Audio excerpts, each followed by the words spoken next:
प्रार्थना पत्रिका मंगलवार 11/6/2024। समय से पीछे चल रहे यहूदी धर्म को बचाने के लिए क्लेश।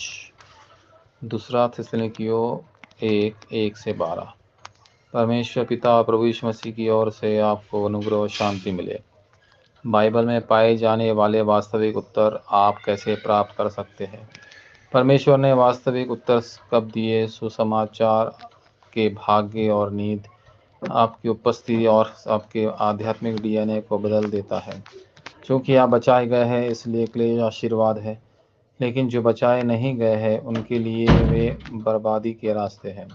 इसके अलावा बीमारियां ईश्वर द्वारा दी गई आध्यात्मिक शक्ति को अनुभव करने के अवसर हैं और गरीबी खर्चों के शुरू करने का अवसर है।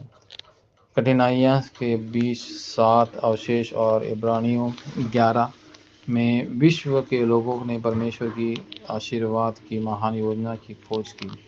जिन लोगों ने प्रारंभिक चर्च के विश्वासियों को सबसे अधिक सताया वे यहूदी लोग थे जिनके पास बाइबल थी, लेकिन वे समय के पीछे थे क्योंकि वे सुसमाचार को नहीं समझते थे।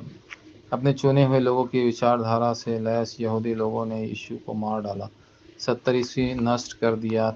313 में रोम ने ईसाई धर्म को अपना राज्य धर्म घोषित कर दिया। हालांकि ईसाई धर्म को सताने वाले यहूदी की संतान भटक गई और बिखर गई। बाद में DLF हिटलर ने 6 मिलियन यहूदियों का नरसंहार किया। जब क्लेश और दुख आते हैं तो आपको परमेश्वर का आशीर्वाद मांगना चाहिए। ऐसा करने से वे परिस्थितियां अवसर बन जाएंगी।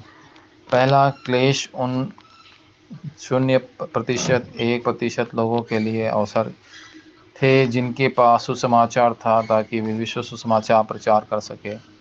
जोसेफ के माध्यम से जिसके उत्पत्ति 3:15 को थामा और मूसा ने जिस रक्त बलिदान की वाचा को थामा, दुनिया उलट गई। वाचा से लैस बंदी बनाए गए 3 युवकों ने दुनिया भर के सुसमाचार प्रचार किया। थिस्सलुनीकियों के चर्च ने पौल द्वारा प्रचारित सुसमाचार को प्राप्त किया और पूरी दुनिया के विश्वास, आशा और प्रेम फैलाया।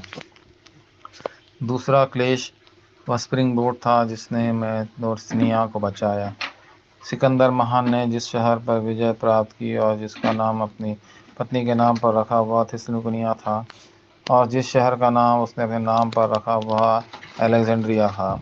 वहाँ त्रोआस में पौल ने अपने जीवन में एक महत्वपूर्ण मोड़ मिला। पौल ने थिस्सलुनीकिया को देखा, वह स्थान जहाँ पुराना नियम का ग्रीक के अनुवाद किया गया था।